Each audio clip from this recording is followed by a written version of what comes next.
агентство Reuters пише, що конфіскація російських активів на користь України дасть можливість вести війну ще принаймні до кінця 2028 року.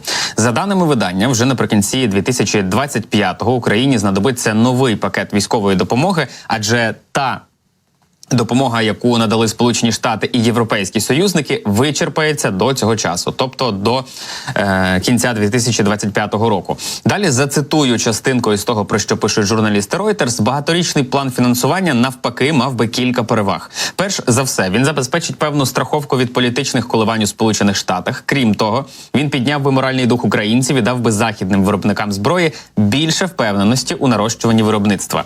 Скільки Києву знадобиться в майбутньому, залежатиме від того, яку війну Київ вестиме. Оборонна кампанія обійдеться дешевше, ніж спроба вигнати Росію з великих територій, але, враховуючи, що Кремль нарощує свої військові витрати, Україні в майбутньому знадобиться щонайменше 88 мільярдів євро на рік. Це саме та сума, яку союзники виділили для нашої держави у 2023 році.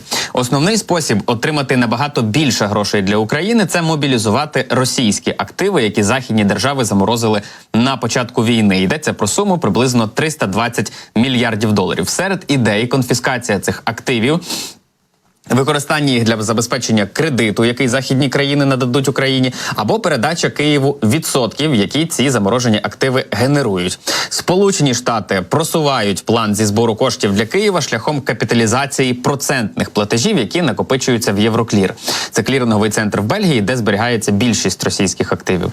Спеціальна організація, ймовірно, може випустити облігації, забезпечені майбутніми відсотковими ставками, і, відповідно, може виплатити отримані кошти для України. Сполучені Штати сподіваються переконати своїх партнерів по J7 підтримати цю ідею, який має відбутися, точніше, підтримати цю ідею на саміті, який має відбутися вже у червні. І якби країни гарантували відсотки від активів протягом десятиліття, то вони могли би залучити від 30 до 40 мільярдів євро. Reuters при цьому пише, що хоча це і допоможе, але не змінить ситуацію, оскільки такі кошти фінансуватимуть Україну менш ніж півроку. Я нагадаю, що 88 мільярдів євро було виділено всіма союзниками нашої держави за 2023 рік. Але Reuters пише, що надання Києву 320 мільярдів доларів було би зовсім іншою пропозицією. Це дозволило би фінансувати війну щонайменше до кінця 2028 року. Якби воюючі сторони припинили або заморозили протистояння до цього часу, Україна могла би використати частину грошей на відновлення своєї економіки, яке за оцінками Світового банку коштуватиме 486 мільярдів доларів. Але питання конфіскації або використання російських заморожених активів на користь України, воно насправді дуже складне і дуже комплексне, і на нього реагує кожна країна по-своєму. У кожної є свої побоювання, в кожної є свої бачення цієї ситуації. Сполучені Штати першими можуть ініціювати це рішення, але в Сполучених Штатах перебуває, на відміну від країн Європейського Союзу, лише 5 мільярдів доларів російських заморожених активів.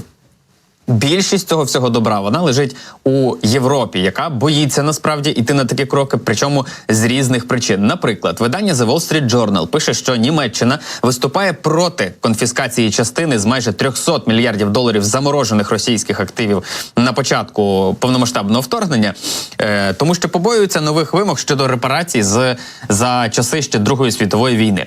Зазначається, пишуть журналісти The Wall Street Journal, що німецький уряд є одним із найзапекліших противників очолюваної США спроби конфіскувати російські активи, і Берлін боїться, що конфіскація, а не замороження російських активів може створити прецедент і таким чином надихнути Росію на нові звинувачення у злочинах часів Другої світової війни. Крім Німеччини, до речі, проти конфіскації російських активів виступає і Японія, яка стикається із вимогами про репарації від Південної Кореї та інших її сусідів. Журналісти з Wall Street Journal, посилаючись на німецьких чиновників, говорять про те, що міжнародне право забороняє приватним особам подавати позови проти держав в іноземних судах, а державні активи мають імунітет від арешту. Порушення цього принципу у випадку з Росією підірвало би давню правову позицію Німеччини. І, до речі, не лише Німеччини, а й багатьох інших країн, тому що певні Члени Європейського Союзу, як, до прикладу, Франція, Італія, вони теж побоюються саме з цієї причини. Німеччина також стверджує, що російські активи слід залишити недоторканими, щоб використовувати їх як важіль у будь-яких перемовинах про припинення війни, і саме таким чином спонукати Росію поступитися частиною окупованих нею українських територій. Натомість Міністерство закордонних справ Росії чітко заявило, що конфіскація російських активів була би піратством 21-го століття, і деякі російські чиновники попередили, що будуть вживати заходів у відповідь.